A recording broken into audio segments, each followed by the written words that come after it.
A root canal's bad. I just, let me just take 1 second with root canals. You know what taxidermy is? Anybody know what taxidermy is? Taxidermy. But taxidermy is they take dead animals and then they clean out their innards and then they stuff them with something that preserves them somehow. And then they have the shell of the animal sitting there for looks.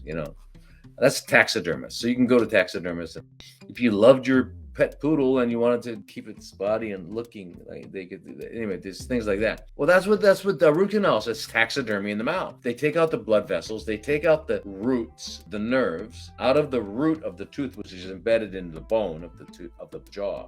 Then they fill it up with cement and then they put a crown on top of it so you can still use it. Well, now that bone is dead. It doesn't have blood supply, so it doesn't have any immune cells going in there. So those immune cells can't go in there and protect it from all the microorganisms. How many microorganisms? There are billions and trillions in our mouths.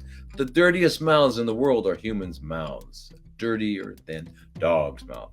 When you say that's dirty as a dog, well, our mouths are dirtier because I can sew up your hand after I've cleaned it off if you got a big, deep dog bite. But if you got a big, deep human bite, I can't, because you're just going to get infected. It's dirtier mouths, okay? Anyway, all that stuff goes into those areas, and there's no immune system, so it's like party time. It's like the kids are there for the summer, and the parents went on vacation, right? So that's what happens with root canals. Now these microorganisms are just eating and mutating and becoming different things, and they're pleomorphic and all that. But as they do, they produce toxins. And since they're biological entities, these toxins are called biotoxins. And these biotoxins cause everything from what some of us call, what they call ALS, amyotrophic lateral sclerosis, multiple sclerosis, different kinds of neurological conditions, Lou Gehrig's disease, which is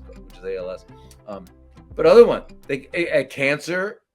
There's many different metabolic pathways that it can go down that these cause. There's probably nothing more dangerous in the world than that. Now, if you don't have a root canal, then you can have a cavitation in your mouth. And a cavitation means in the bone, above the roots, there's a hole, and in there, there's microorganisms growing. Now, an empty cavitation is an empty cavitation, and it's fine. But who knows if it's going to stay that way?